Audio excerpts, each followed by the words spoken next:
Most tax pros leave a message. It's Jane. I'm moving on to a TurboTax expert who beat your price. Adam Devine, tell him how I feel. Hey, tax pro, she's been thinking twice. Best believe TurboTax will beat your price. This is a tax break. Switch to a TurboTax Live expert and we'll beat what you paid your pro last tax season. Make the switch at TurboTax.com/beatyourprice. TurboTax full service only. Sign up by 12/20/2024 and file by 4/1/2025. Full details at TurboTax.com/beatyourprice. Hospitality. And you can't piss on hospitality. I won't allow it. What are you going to do to me, Daddy? Tighten my belt by one loop so I don't feel hunger pains. And your sister and mother will have to do likewise. Okay, Joshua, you want to get rough with me? You want to show me that you don't like the choice of this house for our vacation by going on a hunger strike? Well, I'll accept the challenge. But just remember, when I was your age, I really did suffer from hunger. We'll see who gets through this.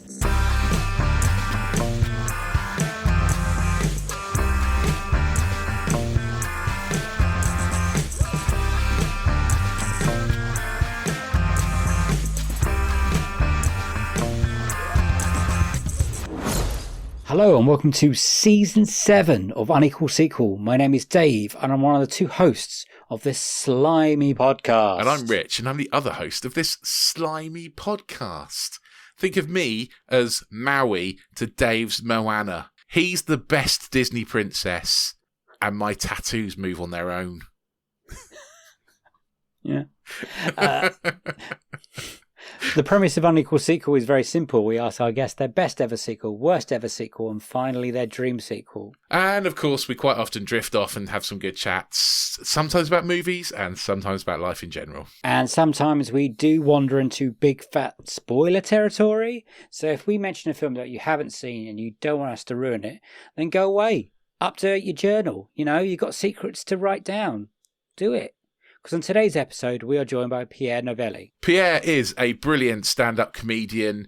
You'll find him on tour across the country right now. You might also recognise his voice from the Absolute Radio Show with Frank Skinner. You might recognise him from Budpod, his brilliant podcast that he does with Phill Wang. And also, he's written an incredible book called Why Can't I Just Enjoy Things? A Comedian's Guide to Autism, which is very good. You should go out and buy it now. We're very excited to sit down with Pierre and chat all things sequels with him. These are Pierre Novellie's Unequal Sequels. Enjoy!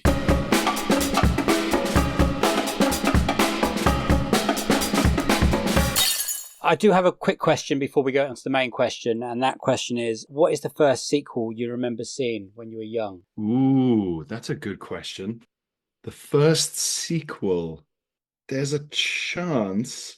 If it was in the cinema, yeah. If it was in the cinema, it would be Phantom Menace. Okay. We'll take it. That came out when I was pretty young. I just remember it being such a big deal because I had actually, you know, not everyone who was new to Star Wars had seen all of them. It was sort of brought it back to a lot of people. Like that's why Phantom Menace is so meme heavy, I think. Because for a generation, it is the first one, regardless of merit or lack thereof, otherwise, whatever debate. But it was a big deal to go to the cinema and see it with certainly what at the time was amazing effects. Less amazing now. I'll say this: I watched the Dueling Fates fight scene the other day on YouTube, and it has the same problem that Pierce Brosnan's James Bond has, in that was made just before Bourne Identity fight choreography. Yeah. Yeah. And even though they've got lightsabers and there's a lot of, I'm going to say, twirling, it's slow. They move, they seem slow. Whereas once you're used to these fast camera angles, or at the very least, like very snappy movements from guys who have been, you know, this isn't specifically about the Bourne Identity, but in all fight scenes now, it's a bunch of guys who even the softest Hollywood actor is on some cocktail of drugs and has been like activating their fast twitch muscles in a gym with 17 personal trainers for fucking a year. So like the way they move as quickly as a good boxer, it's just so fast. Whereas there's a lot of big sweeping stage fighting going on. Yeah, I just really noticed it. Where I went, God, this is like I don't feel like anyone's in any real danger here at all. Do you feel like the music's doing a lot of heavy lifting in that scene? Yeah, yeah. Operatic choruses are really helping them out. I think that must be the first sequel I saw in the cinema. On TV, it was probably one of the Pink Panthers. Oh, Okay. which one? I think Do you I remember? saw the second Pink Panther first because that was when they realized that David Niven wasn't the star and actually Peter Sellers was really funny and maybe that should be the point. Because Yeah. it was supposed to be a Niven franchise launch. Yeah, it was. Yeah, Was it? it was. Yeah. Yeah. So the first one's really David Niven heavy, and like Peter Sellers' Clouseau character is like a side character, a supporting character, essentially. Yeah. But yeah. By the second one, they've realised that Clouseau is the main guy. Yeah, and because Niven was like, it was just falling off for him that he was the most suave man in Hollywood, war hero as well, like Yeah.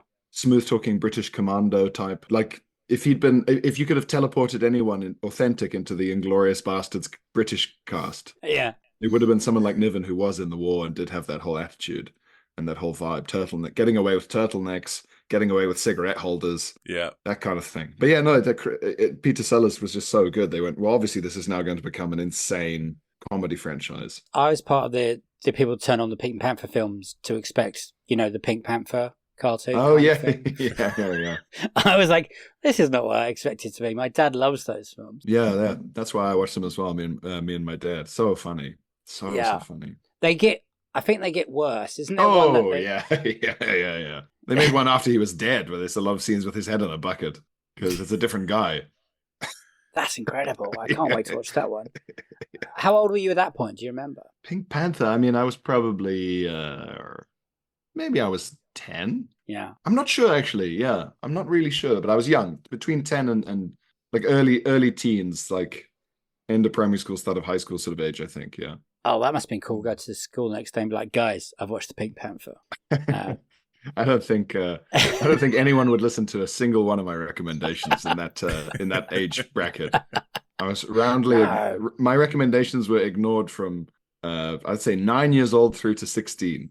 Oh, were you always a film fan then? Is that something you picked up young? Yeah, I just thought it was great. I mean, I just got obsessed with movies, and then if I had a sort of blank Saturday or Sunday when I was at school, I would just sit and watch just movies in a row. We got Sky, which was great because there were a couple of channels that would just show films. Yes. And I as a teenager, I did that thing where if a movie came up, I would think, if a movie came up that I thought I should have seen, then I would watch it as a matter of interest.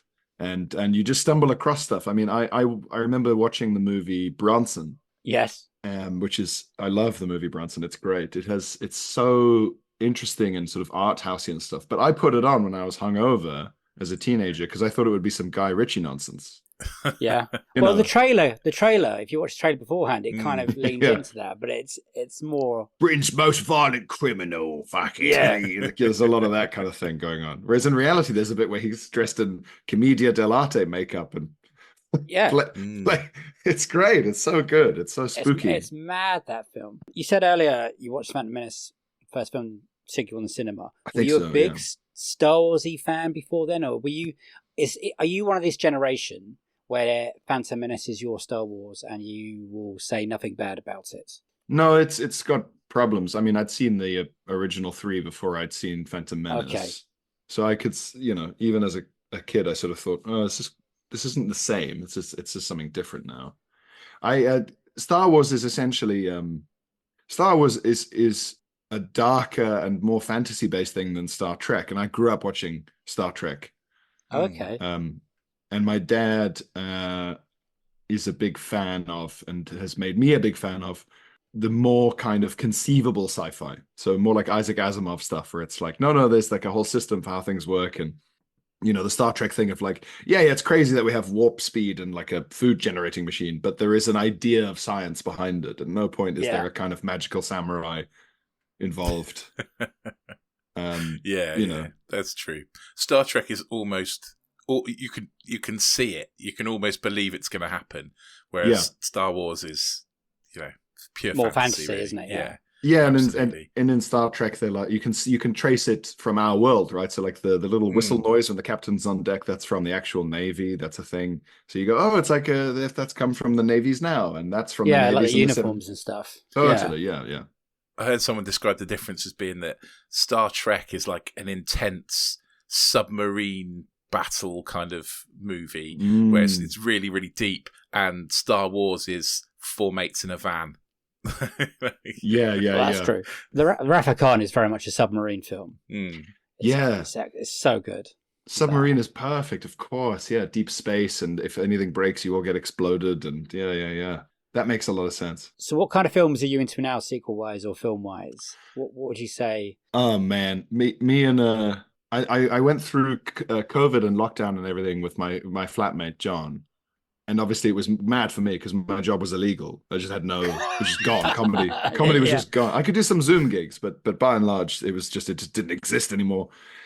And no one knew when it was coming back, and so and he was working from home a lot, and so what we did was we knew we were never going to spend any money on going out, so we got all the streaming services. Good idea. And we watched.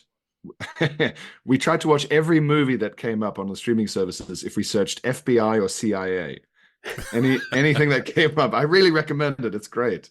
There's an interview with Mel Brooks and his I can never remember his name. The other very old guy who's like his best friend. Is it Carl Rayner? Yeah.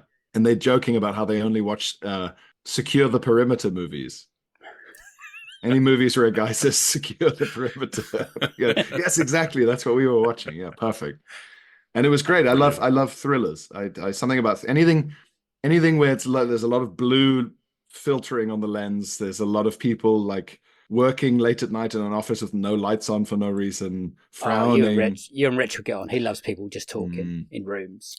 I love famously like two people in a room talking, changing the world. That's my kind of movie. If they're shouting at each other, even better. Even better. On the phone, on an old school phone. Even better. Sleeves rolled up.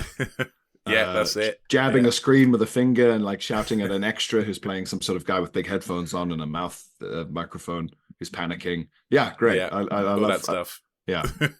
I'll watch that shit forever. Pierre, what is your best ever sequel? My best ever sequel, probably Fury Road, because I remember that Mad Max, the original weird sort of Ozploitation ones, I watched those as part of that thing where I was just sitting on the couch and seeing what came up on various random satellite movie channels. And I'd heard references to Mad Max or something. I don't know why I even knew what it was, but I had a sense of what it was. And so I watched it, and I watched, then the one with Mel Gibson, and then Mad Max 2 Beyond, Thunderdome, and then Beyond Thunderdome. I didn't even know who Tina Turner was. I just thought it was great. And so like two men enter, one man leaves was like in my head, and so I just love the whole franchise so much, and it's so grimy, and there's a real sort of any kind of post-apocalypse dystopia is always very appealing, but it's so rare to see it done A, not in America, and B, somewhere sunny. Yeah, absolutely. It's not dark all the time. Yeah. Post-apocalyptic stuff is dark all the time. Yeah. And this is the opposite of that. Exactly. And we're seeing a lot of desert shots without the kind of high-pitched Arabic choral singing that tends to accompany almost every desert shot in every movie, regardless of setting, for some reason. And no aggressive filtering either. Just like, this is what Australia looks like. Just this is what it's like. Sand everywhere and like fucked up cars just desperately trying to grind along while bits fall off them, and mad cults. And great. Really, a really nice world building with the props. I mean, the props departments in these films are so great because you can see someone's going, this will never be in the dialogue, but it's clear that there's a kind of badge ranking system that I've just made up in my props van that I've stuck on these guys. And that's what makes a good future or sci-fi or dystopian movie, is the implied world building. There's a terrible thing which I have sometimes think of as Reddit brain, where people go, well, they never explain it, it's very unclear. And you think, no, that's what's good, is that explaining the Force by using midichlorians made it sort of bad science instead of magic. Magic's better than bad science if you're going to have a choice. You don't have to explain everything. You can just pick projected. And that's what I like about the Alien franchise. A lot of implied world building.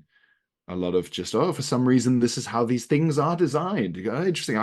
I'll imagine my own reason for that then. I don't need to be spoon-fed. It shows respect to the viewer. So I was amazed when I found out they were going to make another Mad Max. And I'm a fan of Tom Hardy. I liked him in Bronson, and I like his weird mumbling in lots of the other mumblings he's done. And he's great, He's Yeah. an intense man. You should never ever criticize an actor for taking themselves seriously. It's the only reason they can do what they do. You have to. If you're a comedian, you're so aware of yourself being a dickhead and like undermining yourself and being self-deprecating, that if someone said to me, you know, oh, Sir Ian McKellen is sick, you have to be Gandalf today, and you have to sit in a big green cube and give really emotional advice to these 3 tennis balls on sticks that you have to pretend are the hobbits.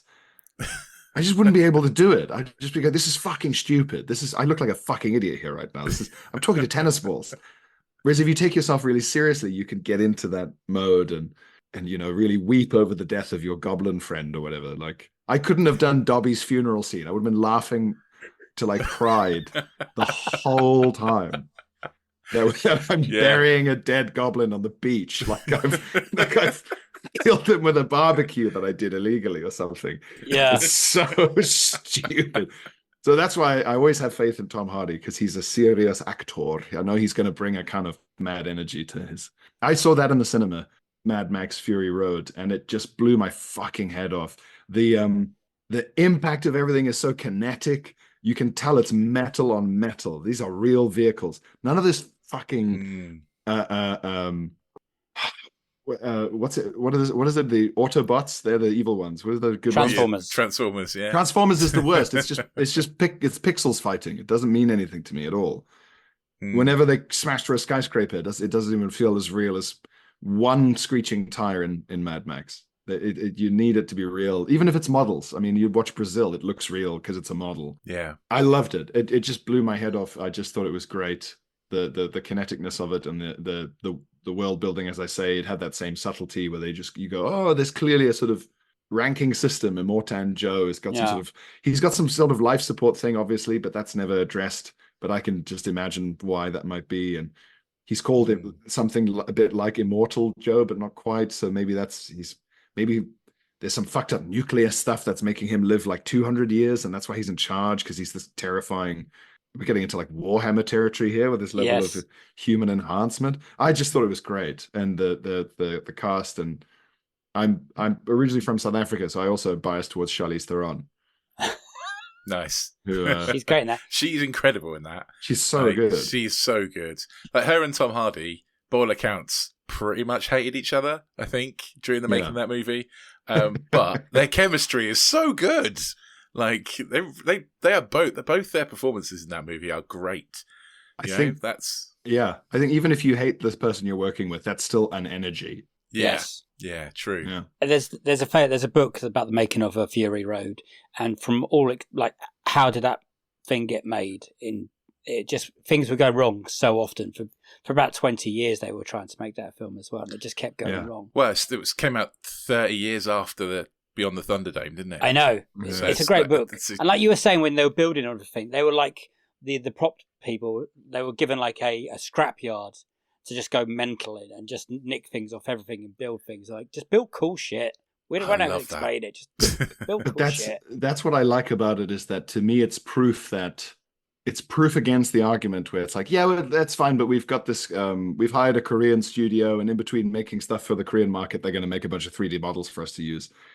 And you can see the difference between something like that, all in 3D, and every one of those props people is creative enough to have their own gallery exhibit. Yes. So you're combining, like, it's like a laser concentrating into one powerful beam of creativity. The props people and the writing and the location scouts and the acting and just all of it. And you can see that the result is better. It is better. And it has an effect. It's perceivable. Whereas practical effects beat CGI every time. Every time. I think they get more out of the actors. Yes. Because like you say, you're not sat in a green box talking to a tennis ball. Yeah. You can actually see the world that it's going to look like. Yeah, and it would be frightening. You're like, I'm going to drive this fucking thing? That you've put like Grim Reaper scythes on the hubcaps with a visibly poor welding or whatever. or like good welding that's designed to look like bad spot welding or whatever, like terrifying. I'd be the opposite. I'd be like, I'm going to drive this thing. I would be so cool. It's so amazing. I mean, and if we count it as a new movie on its own, then my dream, the good sequel is Furiosa, which I also thought was great. Yeah. Yeah, it was really good. We'll get to Fury. So when you were going into Fury Road, did you expect it to be that good? Had you gone into the build up? Did you believe, or were you like, please just don't be shit? I thought there was a small risk that they would do some bad world building or some bad retconning of something, or they would try and make some sort of different point with it. I wasn't sure who had got their hands on the IP. And if someone new gets their hands on the IP, inevitably they go, well, finally, I can use the world of Sherlock Holmes to talk about my favorite thing, recycling or whatever.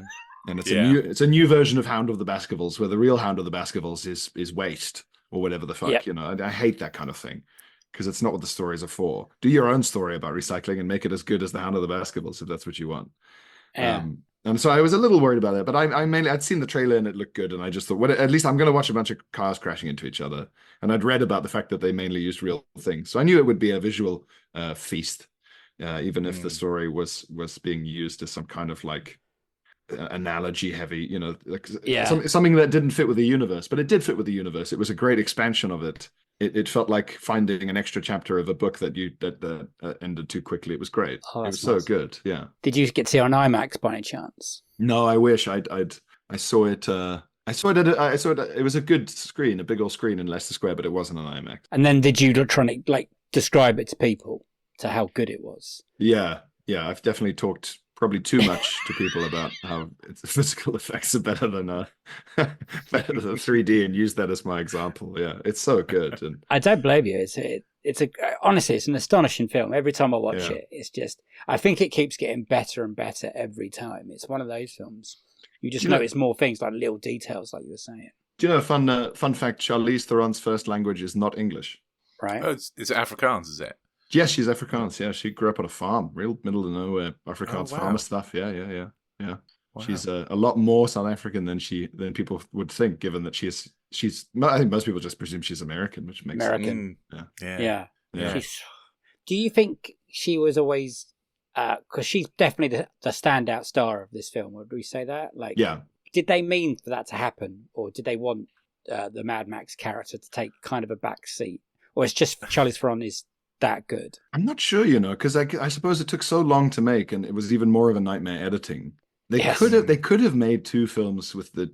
Normally, I would say, well, it must have been intentional because that's what happened. But with something as sprawling and unwieldy as this, and there's not that much George dialogue. Miller thinks in those ways. I don't think he thinks in those terms. Like his idea of Mad Max is always that it could happen. Each movie is separate. It could happen at any time. They don't have to be interconnected. I think he's gone, Furiosa was an accident, essentially. He's gone, oh, we created a great character there. Look at that. I just, and I think, I do hope we've got one more George Miller Mad Max. Oh, yeah. He's what, 79 now? I'm hoping we've got one more. I think he's probably, I like it when people openly treat a franchise like comic book style, where it's like, no, this is just a different version of Batman or whatever. You go, yeah, fine. Yeah. There is that famous when Charlize Theron wanted more backstory, apparently, and then George Miller was like, well, she has all of this. And then Charlize Theron was like, can we make that movie? Because that's also an incredible movie. That's what became Furiosa. Oh, right. When going into Furiosa, because we're kind of verging on Unequal prequel in here, were you just excited for that as you were for Fury Road? Yeah, I just thought I trust this guy. I'm very excited to see it. And it did even more good world building stuff. So you enjoyed it? Yeah, I mean, it wasn't as good. Okay. I don't think it was as good, but I did really enjoy the expansion of like the sort of 3 different towns where you go, oh, right, yeah, and the attention to detail. So, in Bullet Town where they have that massive tower. So that's a drop forge. That's how they used to get perfectly circular lead bullets for muskets, is if you drop lead or a suitable metal when it's liquid from a height, it will hit cold water and be almost in a perfect sphere. Okay. So there is a good industrial reason why they had these tall towers filled with sort of what looks like magma, but it's actually molten, I presume iron, I don't know. But they're clearly making their own bullets and reforging them over and over again, given that they deal in scrap. So there's all sorts of stuff in it where I was like, that's good, that's clever, yeah, I like that. And the kind of suicidalness of the War Boys, where he just fucking flips off that wire with a Panzerfaust in his hands, and Yeah. it was fucking terrifying, so frightening. What is your best moment of Fury Road? What's the highlight? Because it's basically just one big chase movie, basically. Yeah. I mean, the guitar guy is great.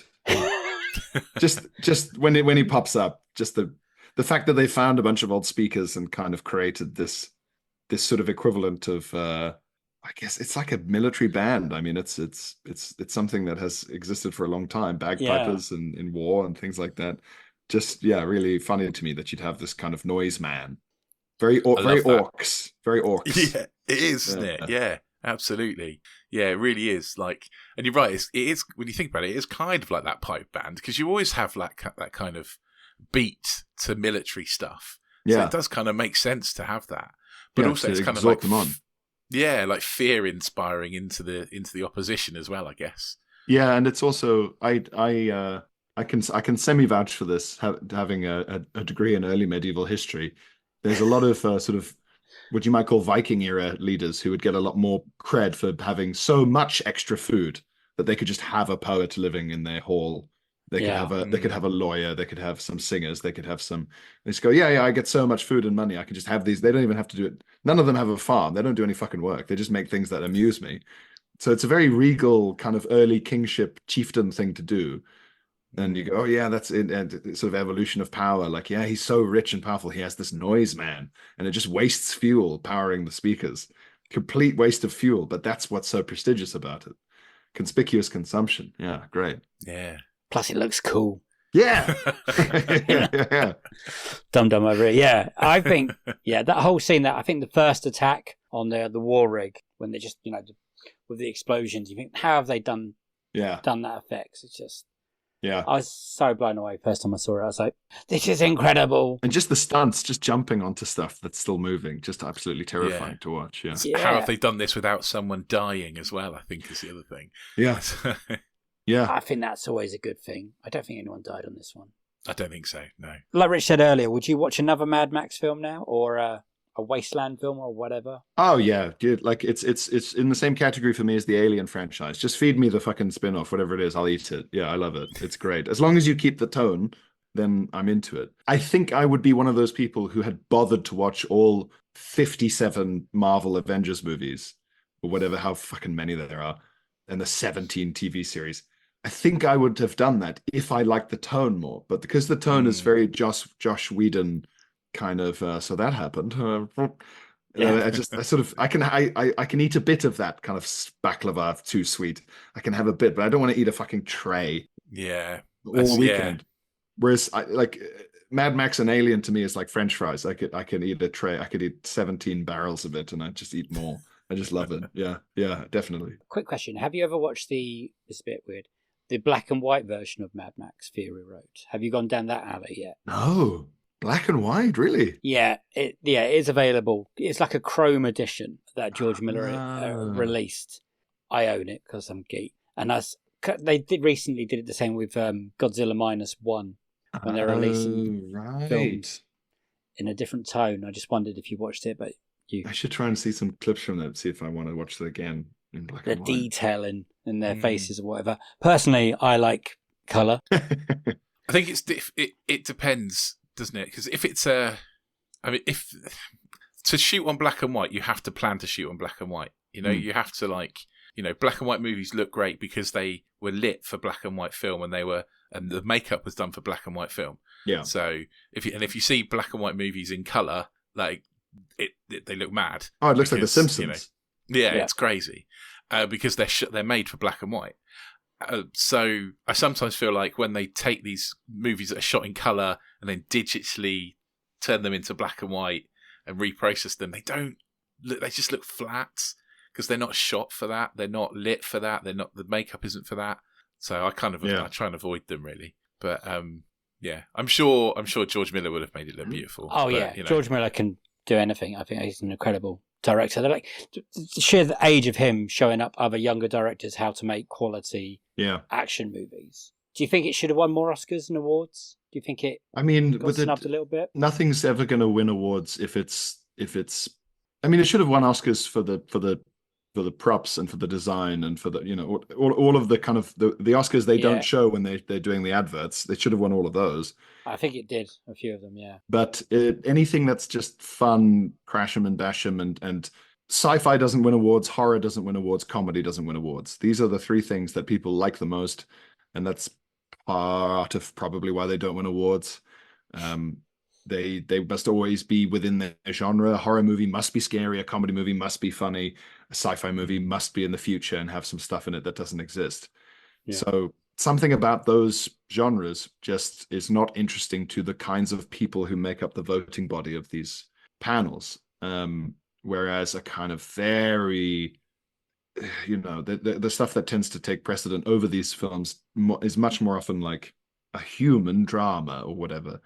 The exception is when the IP is so strong that it punches through the bias, like Lord of the Rings, where they just go, okay, there's more than enough Shakespearean actors in this for us to take it seriously. And it's based on a massive book that, because we're a bunch of nerds who work in the arts, we also read. So we're going to give this one awards. We like this one. We just don't like, you know, any of the really popular comedies, horrors, or other sci-fis. But it's not a popularity contest with the public. It's a popularity contest with a bunch of weirdos. Yeah, and whoever has, which studio has enough money to buy their way into it seems. Yeah. And you know, you end up after, if you embarrass them for long enough, they end up giving you a retrospective Oscar for whatever film you've done most recently, like with DiCaprio, where they just go, well, not this one. It's good, but obviously not this. It's just that it's getting silly now. So just have it. Just fucking go away. Got a quick little question before the worst sequel, which so it's a cheeky little one. So what has been the most disappointing sequel? So it doesn't have to be your worst sequel. It doesn't even have to be a bad sequel. But what sequel did you go in hot and come out cold? Oh, disappointing. Well, we spoke earlier about how the further you go down the Pink Panthers, they get shitter and shitter. So there's definitely... They do, yeah. So those definitely qualify. Sequel that's disappointing. I don't think I even finished one of the Star Wars ones where they're just going on about trade deals or something. Like if I ever even finished it, my brain's just wiped the details of it from my memory, just deleted them. Any of the Star Treks? You said you're a Star Trek man earlier. Yeah, well, I was always a TV Star Trek guy. The movies were, I thought the movies were good, but I just think something like Star Trek benefits more from being I mean, it's such a big idea what they're doing. I think one incident where it's like, we need to fight bad guy is sort of a bit like, yeah, okay, fine. But I'm more interested in the episode where you deal with the holodeck changing the nature of reality from your point of view or something. You know, like it's the TV scripts, they seem to get a big room full of sort of sci-fi writers and give them a lot more room to play with what these things would mean in practice for a group of people, as opposed to just we need the high school quarterback to rally us to fight against the guy with a knobbly face, you know. So as much as it's fun to watch that, but it's not why I like the TV show necessarily. I'm trying to think. I guess it's like, what's the biggest drop off from a movie you really loved and then the sequel just doesn't hit? My mind's gone blank. Are there some common? Yeah, I mean, Star Wars is comes up a lot. There. Like, you know, those kind of, especially those last three. The Rise of Skywalker comes up a lot in this. Jurassic Park ones come up a lot. Oh yeah. The Matrixes. Yeah, Matrix ones, they come up a lot too. Yeah. Yes, I did. Yeah, that's actually a good point. The Matrix ones, the gradual twisting. But then that's what happens when the thing that made everyone love something isn't necessarily what the creators loved about it, right? So they're just going to continuously drive their van away from your van. Like this, you're going to diverge. The more they make, the more you go, no, that's not what I liked about it. And they go, I don't care. Yeah. This is what I like about it. So it will just keep going. Yeah, that's true.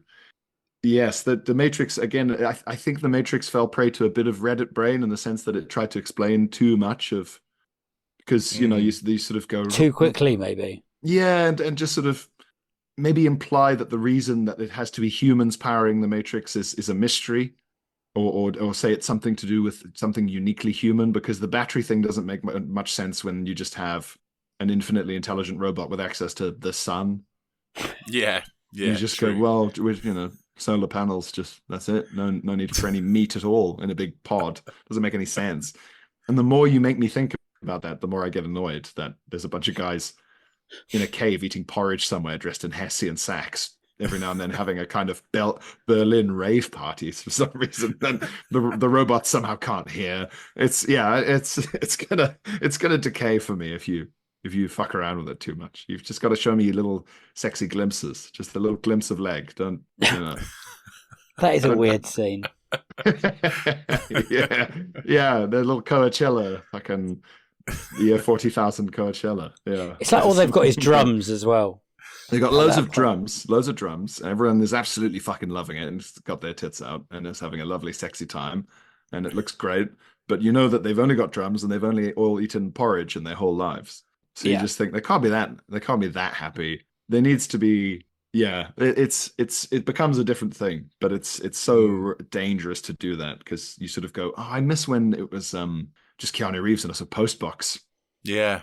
Yeah, a postbox in a phone booth, you know, freaking out because he's seen a cat twice in a row or whatever, like sort of creepy late 90s dystopian suburban malaise, kind of urban malaise. Also, I would 100% be the guy that's just like, oh, just put me back in the Matrix. I don't care about a battery.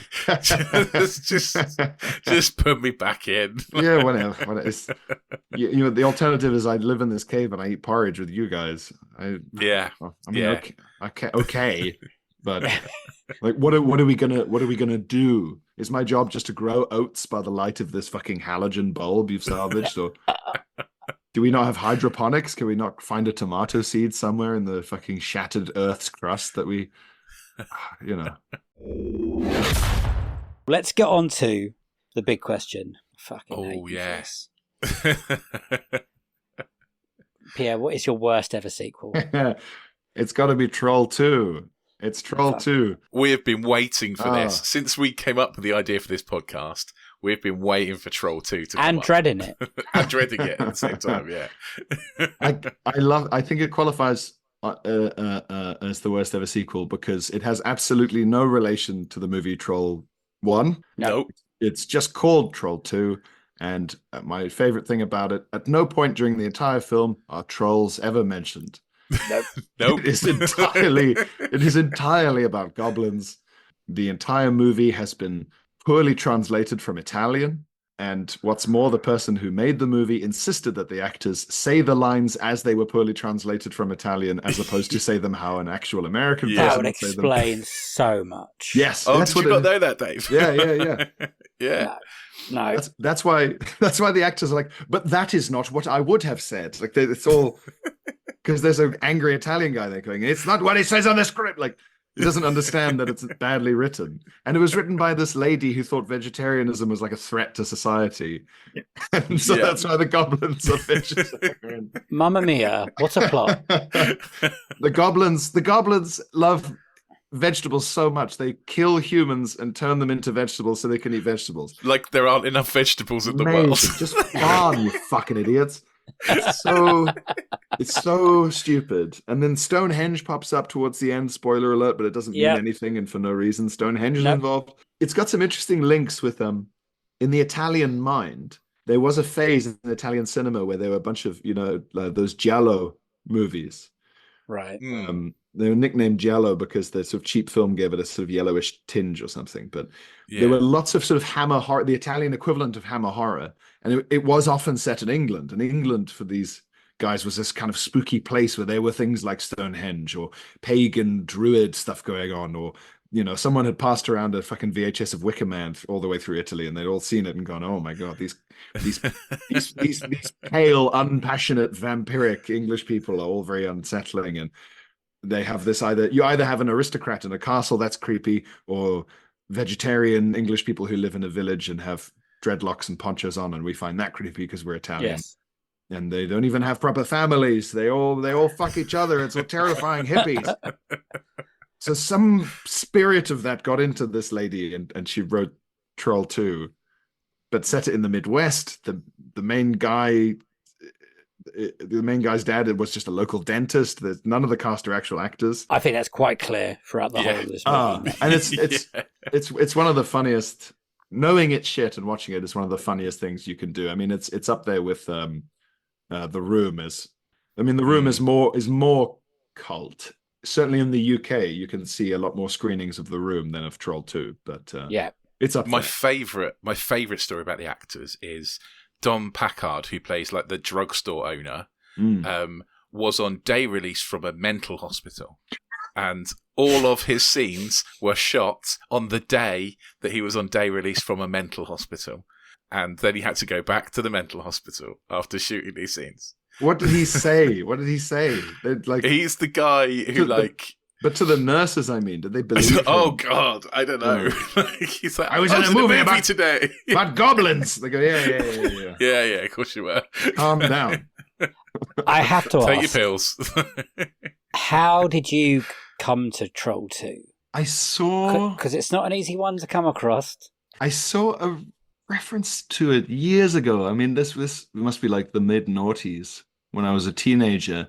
Maybe it was a thread somewhere about like worst film moments or something, because I remember also in the thread was the Garbage Day clip. I don't know if you've seen that. No, thank God. It's from some terrible movie, but it's the clip is really funny because it's a guy just putting out some bins in a kind of generic American suburb, and then like, you know, when someone is revealed having been hidden by a passing truck. Yes. The truck drives past and there's a guy there, like a crazy guy in this road standing there with a gun.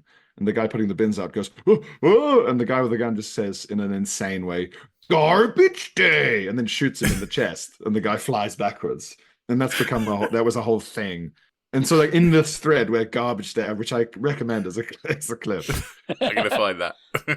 They had the clip of him, the guy in Troll 2, saying, "They're eating her, and then they're gonna eat me.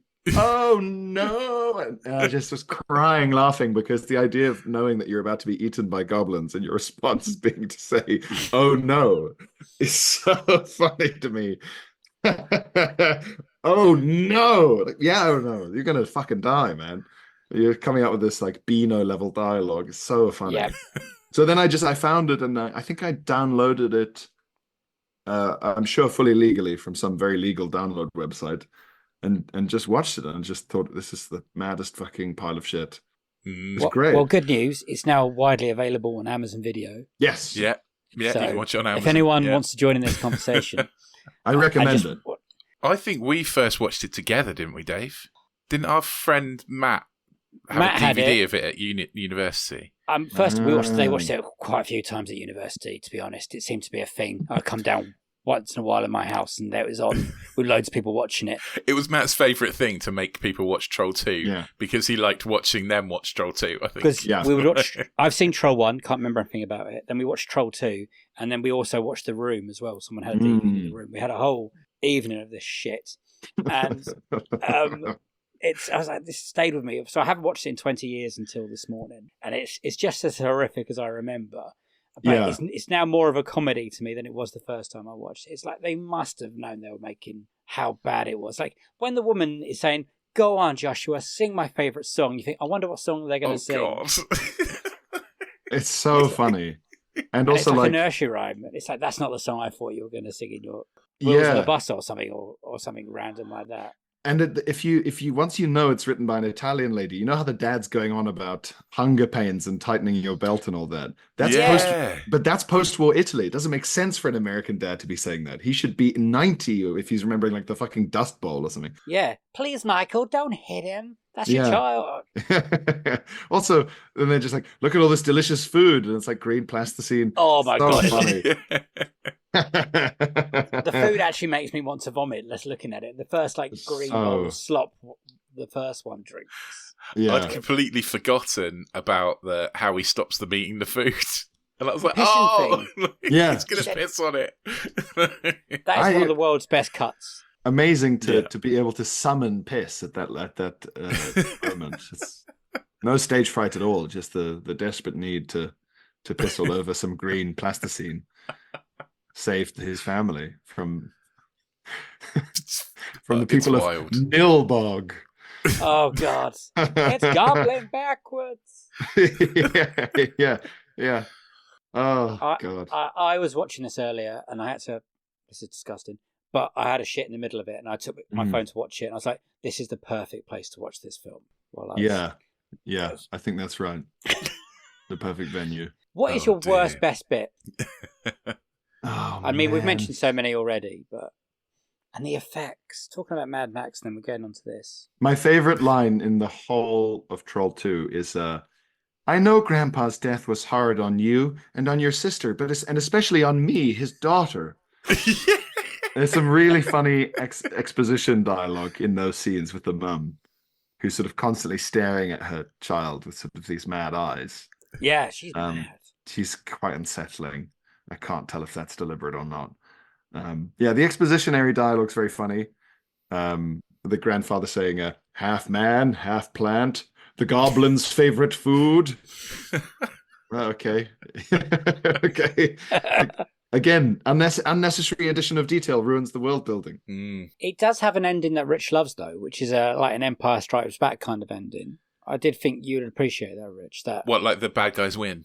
the bad guys win in the end. Yeah, I what is mean- he? Does he get dragged through the Stonehenge portal or something? Well, the mum gets killed at the end. She eats an apple. Yeah. They get home, and then she eats an Yes. apple. Oh, yes. They come home and she's a tree. She's delicious, and then he goes upstairs for a nap or whatever. And the goblins are eating her when he comes down.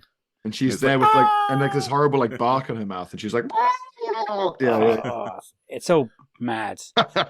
It's just the woman. My favorite woman in the whole thing is the witch woman, and I would love to know yeah. instructions she got to go with that character, because I think it's something else. She must have been because she's the woman who's supposed to be playing this terrifying ancient witch is visibly sort of 17, 18. Like, yes, absolutely in sixth form with sort of mad, like, I'm the grandpa in the school play level makeup, like just like talcum powder in the hair kind of shit. And she's doing a sort of the hammiest drama school amateur teenager has been told to be like a vampire. Yes. And just unleashed on an unsuspecting D&D game or something, like just that level of just hey, it's so mad to watch them take her seriously as a person. Oh, yeah. Nice to meet you. What interesting locals. I have got a question. I've just written it down, and it's just popcorn. Yes. Can you explain the popcorn scene to me? Oh, the popcorn, yeah. The sort of sexual popcorn. The sexy popcorn scene. I mean, it comes absolutely absolutely out of nowhere, and it disappears back into nowhere. It's just not relevant to anything. So it's, I guess what they're trying to say, because she's got a corn on the cob for some reason, right? Yes. That's how she's going to turn him into a tree, and she's kind of like, I guess it's the sexual nature of like she's so hot she's turning the corn into popcorn, but the popcorn just flies in from off screen. Yeah, it's visibly thrown. It's visibly Yeah, like it's wedding visibly confetti, handfuls of it. Yeah. Yeah. It's that she's so sexy that not only is she so hot that she is drying out the popcorn kernels till they are hard enough, she is also then heating them up so much with the application of, I guess, her own natural oils that they become then popcorn as well and fly in from off screen. Visibly thrown. It's like a Garth Marenghi prop. Nonsense. Like it's got so much crossover with Garth Marenghi, but it's sincere, which always is funnier. Always funnier. Oh my god, it's just unbelievable. The whole story doesn't make sense to me, but no, it's gibberish. It's gibberish. It's does that boy gibberish. with the popcorn? Does he turn into popcorn, or does he just get? There's a scene of him covered in it, and he's like, "Please, no more popcorn." But he's just come. He's just sort of loving the popcorn. He's loving whatever she's doing Does he to live? him. They never see him again. He's just gone. No. They forgot about him. Yeah. With the RV Who and knows? stupid boyfriends and everything. Maybe to an Italian mind, popcorn represents the ultimate decadent Midwestern American bad food. Maybe. I mean, the whole idea of those boys being there in the first place, like The horny boys in their it's all van. just ridiculous, isn't it? Sort of wanking Scooby-Doo vehicle that they've pulled up to Nilbogin. Yeah. Where, Just Rich, you might wild. have done research, but why did they call it Troll 2 in the end?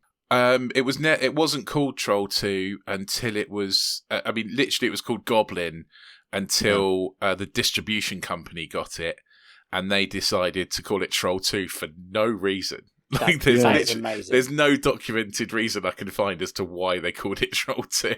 I think they must have just thought we might make $17 more from people who've seen Troll or think they have. Maybe. They must have made their money back, because it is, like you said, a cult thing. Oh. It's massive following. They've made this best worst movie documentary. It does screen, like you said, in America, massive things every year. It's silly. I don't know why. What's better, The Room or this? It's really hard to say. The best worst movie ever. More effort went into this, I'd say. More effort went into this. This has a real community theatre vibe to it, whereas The Room has a sinister dictator, one man's vision. Yeah. So it depends. I think. Yeah, this Troll 2 is like watching a kind of shit play in your small town. Yes, and The Room is like watching something like one of the pieces of evidence from the movie Seven. You just find that John Doe has made a movie, and Morgan Freeman has to watch it and be sort of horrified. One of my favourite things about this movie is that it's an Italian movie made in America, and yet its premiere was in Greece. Was it? Really? It was released in Greece before anywhere else. Why did that? It's just so bizarre. How often do you watch it, Pierre? Is it something you come to once in a while? I haven't seen it for a while. I've seen it quite a few times. I must have seen it at least 5 or 6 times. Do you make your partner watch it now? Like maybe I might actually. I'll have to check if she's seen it. She's seen The Room, and then we went to go watch the movie about The Room with what's his face, Franco. Yeah, which was good. It was an interesting examination of something fucking mad. Yeah, I'll check. Maybe it's due. I'll have to reacquaint myself with the master. I'd love to know her response. Yeah. I think she'll fucking hate it. Yeah. Thanks for that. I've got another cheeky little question for you before the last one. What sequel seemed like a bad idea, but you ended up liking? Now, earlier you mentioned, Marvels are not your thing, really. Yeah. Any of those films that you actually ended up liking? Thor Ragnarok. Yeah, we found one. Yes. Yeah. Yes. Yeah. Thor Ragnarok. It's really funny, really enjoyable, great world. Go through a portal. Jeff Goldblum's running some kind of fucked up ancient Rome thing. Yeah, great. Really, I really enjoyed Thor Ragnarok. I think this is DC, not Marvel, but I also really enjoyed whichever of the second Suicide Squad, because there's Suicide Squad and The Suicide Squad, whichever one had the Weasel in. Yes. Yeah. The James Gunn directed one. The James Gunn one is fucking great. I love that one. Really funny, really horrible and weird. I just thought it was fucking great. So those two definitely went in deeply skeptical, really enjoyed. Do you get dragged to those kind of films, like the sequels, or was it a conscious, like, I'm going to see these because it's a franchise thing? I saw Thor Ragnarok when I was still trying to watch at least some of them. Yeah. So that it snuck through probably on that basis. The Suicide Squad I went to just go see with a mate on spec, really, because we'd heard it was funny or whatever, and the cast was. And I'd watched. Can't remember if I'd watched. No, because the TV thing came after with John Cena. Yeah, Peacemaker came afterwards. Yeah, and I'd seen some clips, and I knew that John Cena was actually quite a funny guy, and I sort of thought, okay, maybe he could sort of Schwarzenegger this, We'll see if he can do his Schwarzenegger himself. Yeah, I'm skeptical of every Batman until proven otherwise, just because it's Batman, and yeah, there's only so many times I can watch a pearl necklace be ripped off a woman's neck in slow motion in an alleyway. There's only so many times in my life I can watch Batman get his fucking parents murdered again. I could not have gone more from maximum sympathy as a child with the terrible experience of Batman to now the deep boredom I feel whenever I consider the grief of Batman. I know why he's like that. Just get on with the fucking Batman stuff. I'm just not interested anymore in another flashback. I don't care. Are you worried about the new Superman as well in that kind of aspect, or was Superman never really? Superman is just impossible to do well once you've seen one sincere Superman. I just think Justice League was so bad. I watched it with some comedians, including the comedian Ed Knight, who's very funny. Right. And when they did the post-credit scene, it starts quite quickly, and we'd all already got up to leave because we'd hated it so much. We were just already complaining. Is this the about Joss Whedon version of Justice League now? Yes, the cinema one, not the. Yes, not the 5-hour. Epic. No, the Joss Whedon, the Joss Whedon one. Yeah. And as we stood up and the extra credit scene came on, Ed Knight said, "Oh, good, more film." Which is... about the most damning critique of a movie I've ever heard, and I laughed so much because fucking hell, I hated it. Yeah, I'm very skeptical of Superman just because it's so sincere, and he's so powerful now that it's so hard to build in jeopardy or build in. There was so much romance and wonder with doing it originally because it was like, how are they going to make it look like he's flying? Well, we can do that now. So now we're going to have to. I don't know why they're putting off getting into that kind of Red Sun stuff where it's like, what if Superman grew up in communist Russia instead of America, or what if Superman blah blah blah? Like the alternate versions of a godlike superhero are more interesting. Yeah, they are. Yeah, because it's originally it's for kids, which is why you think it makes sense that a god king is spending all of his time fighting individual muggers. Instead of just irrigating the Sahara Desert so that more food can be grown or something, like something mad, like terraforming.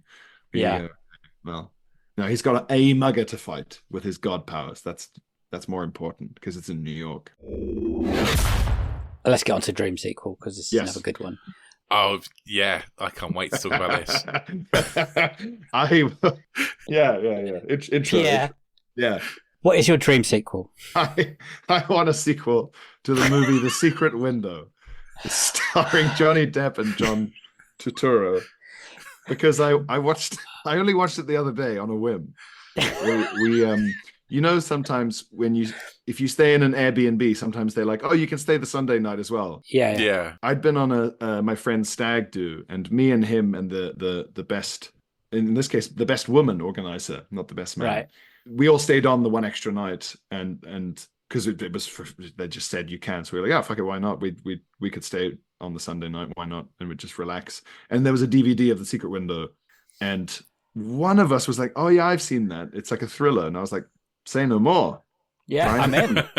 Crime scenes, great. And there was like, oh, it's by the screenwriter who wrote Jurassic Park. He's like the 8th highest earning screenwriter in history. It's based on a Stephen King original short story, and it's got Johnny Depp and John Turturro in it. And you go, stop! I'm putting it on. Fucking hell, it's shit. It's so bad. It's so shit. I'm so glad. I thought I was going to have to come here and print like you were going to be like, I love this movie, and I'm going to say again, it's so shit. It's so bad, and it's so confusing and odd. And I even looked up the Stephen King short story. They don't even have the same ending. No, it's different. I looked that up as well, yeah. If you haven't seen it, what happens is Johnny Depp is an author who's got weird, badly dyed surfer hair, and he lives in a cabin in the woods because he's getting divorced from his suburban idyll wife. And he's very sleepy all the time, and is just always asleep for no reason.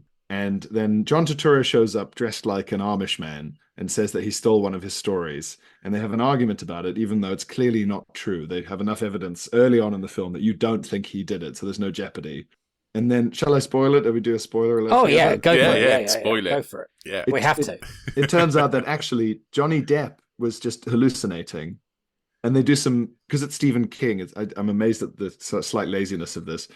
They just do some The Shining level stuff where at one point his wife finds that he's written some spooky stuff on his typewriter and written a load of words on the wall, because it turns out that he drank so much Jack Daniels that's why he was sleepy all the time. And he put on a haunted hat and it made him go mad and just murder everyone he knows for literally no reason. And now he's using their corpses to grow corn. And the end of the movie is him eating corn in a sinister way. We're back to the corn.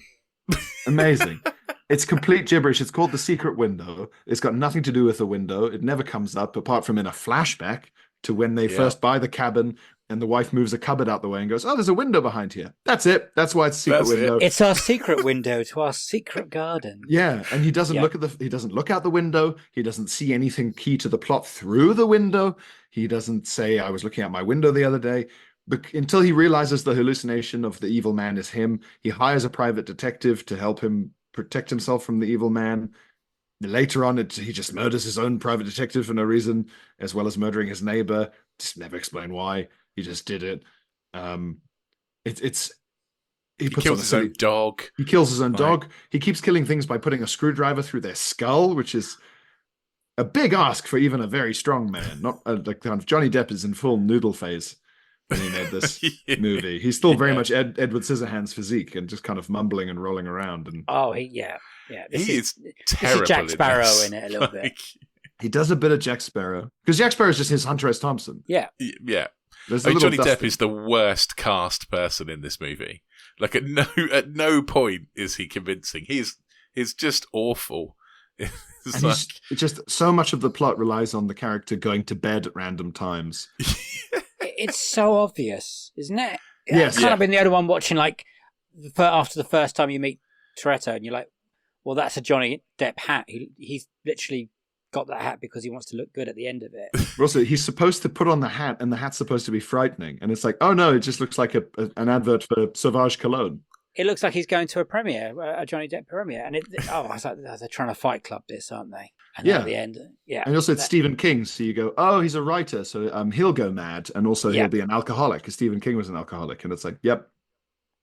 So we have to talk about your sequel idea, or how we get there at the end. Yeah. So at the end, the local fat old incompetent policeman who's suddenly become a really engaged and hyper competent sheriff for the last 10 minutes of the movie for no reason. He goes to Johnny Depp, who's now murdered his wife and her new partner and buried them in the secret garden, but that's never said out loud. And he's for some reason using them to grow corn on the cob, and he just keeps eating corn on the cob. So when the detective comes around to his house, the detective comes around to his cabin to basically say, I know you murdered both of them. If only there was some way I could prove it by, investigating it all. Anyway. But, digging up your garden. Yeah, digging up that investigation, yeah. Digging up that massive garden that you dug the day after that they definitely got murdered, or talking to any witnesses, or anyway, if only I could do that. I'm here to say, stop coming into the local charming town because everyone finds you creepy because we know you murdered all those people. So stop that, please. And Johnny Depp goes, yeah, sure, no problem, while he's eating a big bowl of corn on the cob, which doesn't look right for such a thin, obviously healthy, it really doesn't. Sort of like Hollywood guy to be eating loads of corn. And there's literally like 400 corn on the cob in his kitchen. Yeah, his kitchen is like everywhere. Is covered in corn. Like raw, just great big ears of corn. And the garden is filled with yet more corn. It's been a hell of a harvest of the Depp household. And basically he just says something about like, it's only the ending that matters, detective. And this ending is the best of all. And something about getting away with it. And the policeman just leaves. And then Johnny Depp just eats some more corn. And that's the end of the film. And I would, I'm pitching a sequel where it's all about a Johnny Depp trying to do some sort of cover up of the two murders, and then maybe some new murders in town for various reasons. It doesn't matter. He can just murder people for any reason he wants because he's crazy. He's got a hat on, and and I want something to do with it. He's being powered by the corn. I want there to be some sort of evil power he gets from eating the murder corn. And maybe the murder corn power is running out because the corn's absorbed all the magic nutrients from his dead wife. So now he needs to murder another person and get more murder corn. And then we've got lots of shots of detectives going, oh, there's something about the corn. It's just like, it's the corn that's getting him. Can we have a shot with Johnny Depp and a really hot woman and someone's throwing popcorn at them from off screen? Maybe the corn isn't as tasting as good as it was when the bodies were fresh. His writing gets worse and worse. He starts to write worse stories and he thinks the corn, I need more blood in the corn. And we could get an explanation for why the detective couldn't get a warrant for a clearly murderous lunatic with a freshly dug up garden. The local judge is obviously a big fan of Johnny Depp's short stories. That's a plot line, maybe. Yeah, I want Johnny Depp to be a corn-powered murderer who writes mystery novels. I want a really, really who would be the best detective to? I want Richard Kind to play a detective, a nasal and irritating detective who's trying to get Johnny Depp on double murder charges, but is continuously frustrated by the magic corn powers of his murder corn. The thing is, I think Johnny Depp would do it now. Yeah. Where his career is. But when was this released? 2003, 2004? Yeah, mad. Yeah, 2004, I think. No wonder I've never really heard about it, because it was such a day watching this and Troll 2 in one day. Yeah, there's a great bit where Johnny Depp is dragging his wife out of her car while she tries to get away, and you can see how much help she's having to give him because he is such a slight little man, and she's doing a lot of actors kicking, where the kicking is actually what's propelling. Oh man, It's so fucking. And the shooter bit was just at that point. God. I was hitting my head against my desk at that point when I was watching it. And he doesn't shoot her. He doesn't know. He kills her with a big spade that he uses to then dig some corn.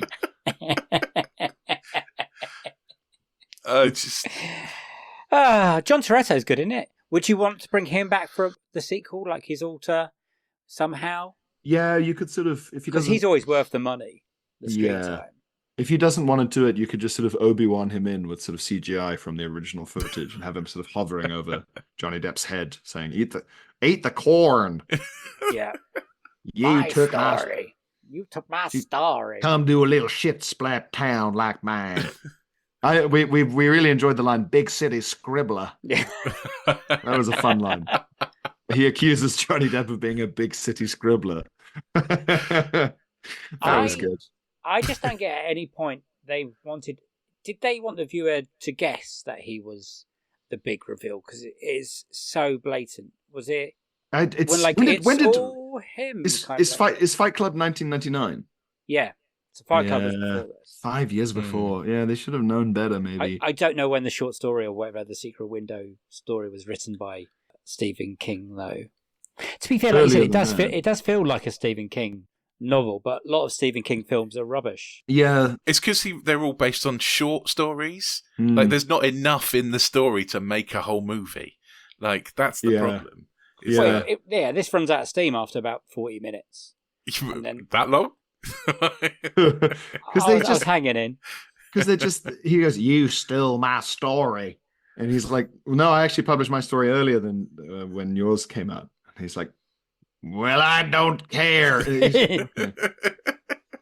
That's it. And he's like, "Where would I find that out? Where would I find evidence for that kind of old magazine?" And you go, "Library. I don't know.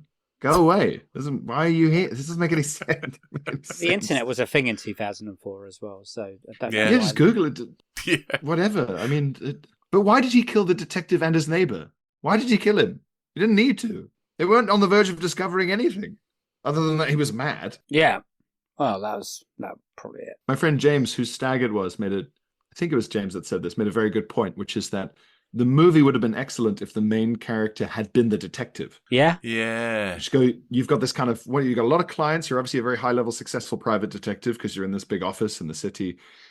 And you've got this one weird horror author who hires you to protect him from a stalker, and you don't know if it's real or not. And you're interesting, and you're investigating, and you have to go to the small town and drive back to the city to and fro, and you're not sure. Like, that's it. That's interesting. Remove us from the delusional person. Yeah. And it becomes much less a lot obvious. more interesting a movie. Yeah, that would be absolutely. great. That would have been nice. But instead, we get to watch Johnny Depp with his like shoulder length hair that's half blonde, like he's got roots for some reason, and he's wearing one of those "I went to Glastonbury" knitted poncho things, and he's just kind of farting around a cabin, falling asleep constantly. There's one bit where that I think sums up the whole care and attention that was made, like putting this movie together, where there's like a UPS van that delivers a package, and then as it drives away, you can see the reflection of the whole crew in the van. Really? Yeah. I didn't even notice that. That's great. like that's how good this movie is. That's great. Any movie with a title that half comes up but isn't relevant. I mean, they could have just not mentioned the window at all, and they could have left us guessing. Like, is the window his writing is a window to his soul, perhaps?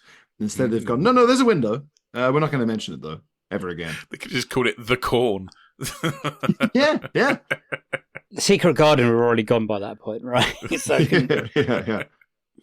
yeah. Oh man, it's I was so surprised to see a film that bad. It's beautifully shot in terms of the angles and stuff. There's a lot of interesting angle work. Like, you can tell someone put some effort into, that's interesting. There's like a car shot where, the camera stays in the car and Johnny Depp gets out and goes into the cabin and we don't follow him, and all the weird mirror work when he's having his breakdown.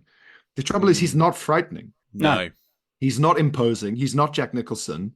He's a silly little guy wearing an I Smoke Roll-Up Cigarettes hat. It just looks like he's having a whitey in the corner of a festival tent in a field. He just looks like he's at a festival. It's not frightening. He's very diminutive.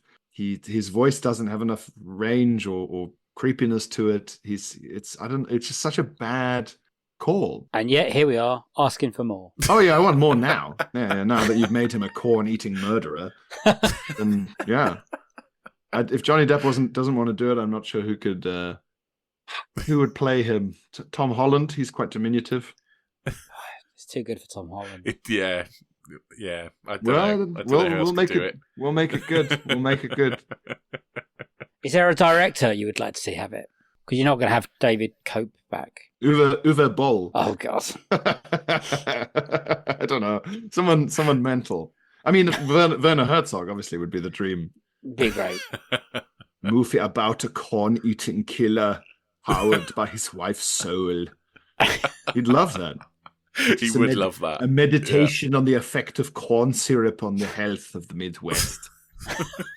Through the medium of death. He'd love it. And I'll watch it. I would. I will watch it. I'd love to. Anything Werner Herzog does, I'll take a look at.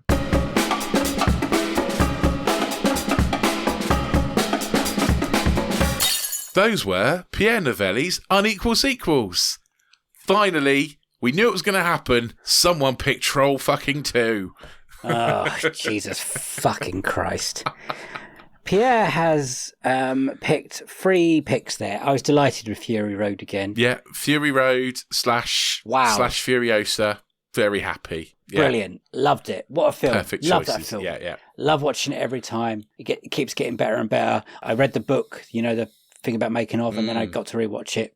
Brilliant. And I was so happy at that point. And Pierre, damn you. Because Troll 2, quite possibly one of the worst movies ever made.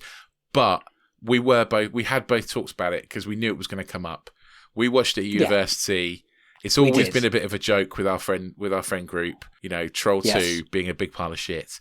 And when we started this podcast, it's one of the ones we knew was going to come. We knew it was there. It's a weird one because, really, it's not a sequel. No, but it's really not. They made it into a sequel of a.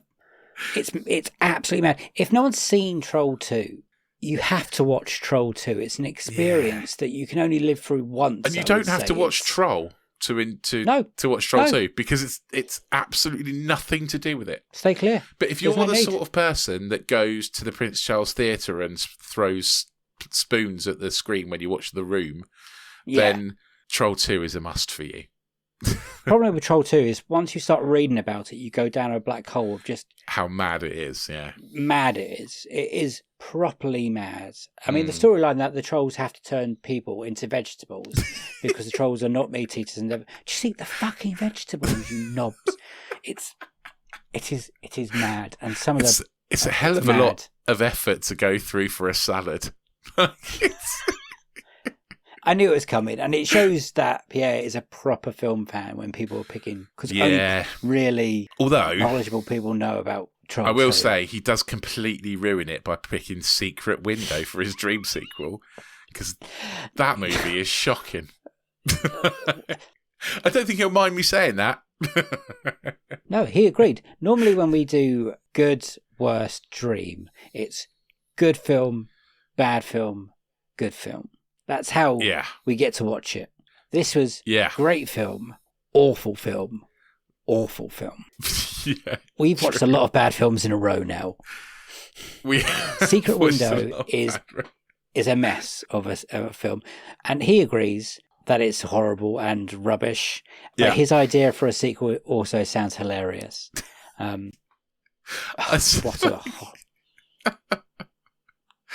Oh dear! It's mad, that film, isn't it? Yeah, it's mad.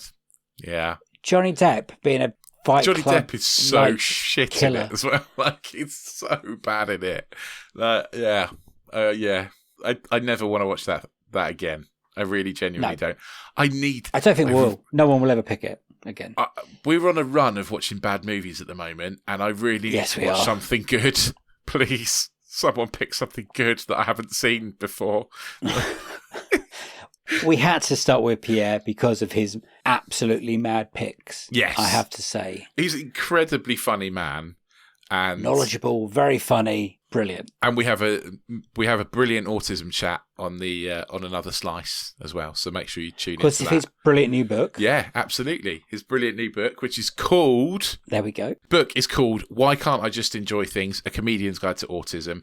It came out this year, and you really should read it. It's very, very funny. It's a really good description of why comedy and autism go together really well.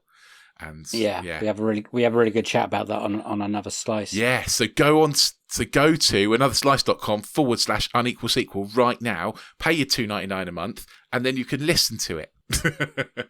We love Pierre because he's great with the Budpod with the brilliant Phill Wang. You might have heard him on the Absolute Radio show, which sadly has just ended, with the amazing Frank Skinner. Yeah. And you can see him on tour right now. He's touring the country. Yeah, he's on tour right now. So I'm looking on his website, and he's literally all over the country.